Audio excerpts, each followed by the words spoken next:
संविधान पर चर्चा के दौरान राहुल गांधी ने एकलव्य और द्रोणाचार्य के जरिए बीजेपी पर निशाना साधा। उन्होंने कहा कि सरकार गरीबों का अंगूठा काट रही है, गरीबों के साथ हो रहा एकलव्य जैसा व्यवहार।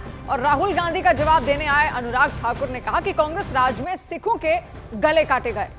तो संविधान पर सदन के अंदर लगातार बहस होती दिखी और ऐसे में विपक्ष ने संविधान के जरिए सत्ता को घेरने की कोशिश की, सरकार को घेरने की कोशिश की और उसका जवाब यहां पर अनुराग ठाकुर की ओर से विपक्ष को दिया गया। इसमें कॉन्फिडेंस, स्ट्रेंथ, निडरता कहां से आती है? हुनर से आती है, इस अंगूठे से आती है। ये लोग इसके खिलाफ हैं। जैसे द्रोणाचार्य जी ने एकलव्य का अंगूठा काटा, वैसे ही आप पूरे देश का अंगूठा काटने में लगे हुए हो। अंगूठा काटने की बात करते हैं, इनके राज में सिखों के गले काटे गए, सिखों के ऊपर कत्लेआम किया गया। सिखों के बाद दंगे सबसे ज्यादा हुए तो कांग्रेस के समय हुए और आपको देश से माफी मांगनी है। चर्चा के दौरान राहुल गांधी ने कास्ट सेंसस का मुद्दा भी उठाया। उन्होंने कहा कि हमारा अगला कदम जातीय जनगणना होगा, हम जातीय जनगणना करके दिखाएंगे। तो राहुल गांधी का यह बयान है जातीय जनगणना पर, कहा कि हम करके दिखाएंगे।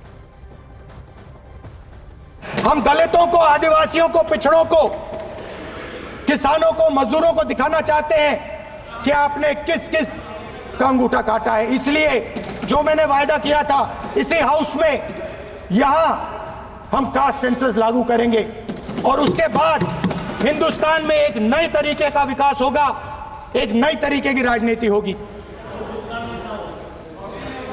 जो मैंने पहले कहा था, जो आपको अच्छा नहीं लगता है, 50% रिजर्वेशन, उस दीवार को हम यहां तोड़ेंगे। 50% रिजर्वेशन की दीवार और जाति जनगणना हम यहां करा के दिखाएंगे। आपको जो कहना है कर लो, कह लो। चर्चा के दौरान राहुल ने संविधान का मुद्दा भी उठाया और आरोप लगाया कि बीजेपी संविधान का सम्मान नहीं करती।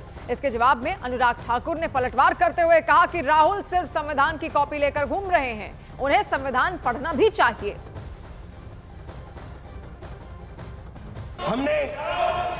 हमारी जो विचारधारा है, इंडिया गठबंधन की विचारधारा है, वो देश में कॉन्स्टिट्यूशन लाई है।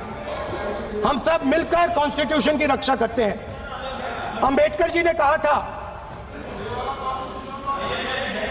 If there is political equality but no social and economic equality, political equality will be destroyed. ये अंबेडकर जी के शब्द हैं और आज ये बात सबके सामने है। पॉलिटिकल इक्वालिटी जो थी वो खत्म हो गई है। हिंदुस्तान के सारे इंस्टीट्यूशंस कैप्चर कर लिए गए हैं। सोशल इक्वालिटी नहीं रही, फाइनेंशियल इकोनॉमिक इक्वालिटी नहीं रही। इसीलिए हमारा अगला कदम जाति जनगणना होगा। हम देश को दिखाना चाहते हैं कि आपने किन लोगों का और कहां कहां अंगूठा काटा है। हम दलितों को, आदिवासियों को, पिछड़ों को, किसानों को, मजदूरों को दिखाना चाहते हैं कि आपने किस किस का अंगूठा काटा है। इसलिए जो मैंने वायदा किया था, इसी हाउस में यहां हम कास्ट सेंसस लागू करेंगे और उसके बाद हिंदुस्तान में एक नए तरीके का विकास होगा, एक नई तरीके की राजनीति होगी। पिछली बार भी जब चर्चा हुई तब भी मैंने कहा था कि कुछ लोग संविधान तो हाथ में लेके घूमते हैं, लेकिन ये नहीं बता पाए कि उसके पन्ने तक कितने हैं, क्योंकि उन्होंने कभी खोला ही नहीं।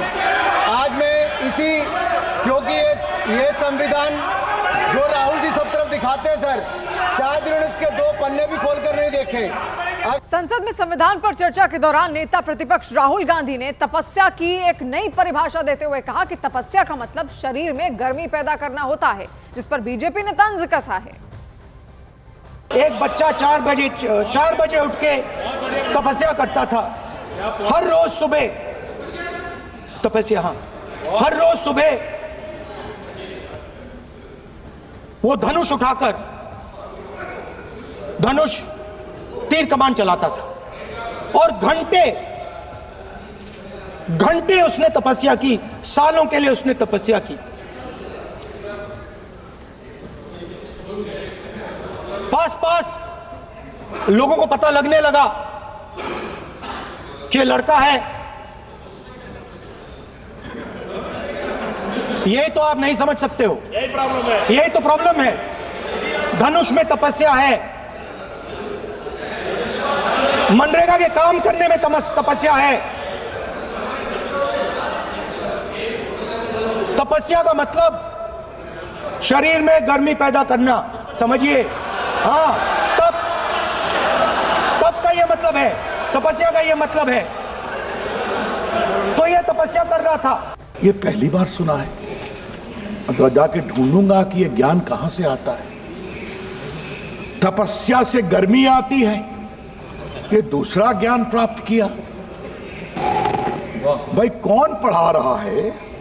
ये तो मैंने कई बार इस हाउस में कहा वो होमवर्क नहीं करते, लेकिन तपस्या ऐसे पवित्र शब्द को क्यों बदनाम कर रहे हैं कि उससे गर्मी आती है। माननीय विपक्ष के नेता को बड़ी विनम्रता से कहना चाहूंगा, तपस्या है जिससे महान ऋषियों ने समर्पण किया शाश्वत रूप से, क्योंकि अनंत के साथ में ये होती है तपस्या। और तपस्या अगर जानना हो तो एक बार गांधी जी को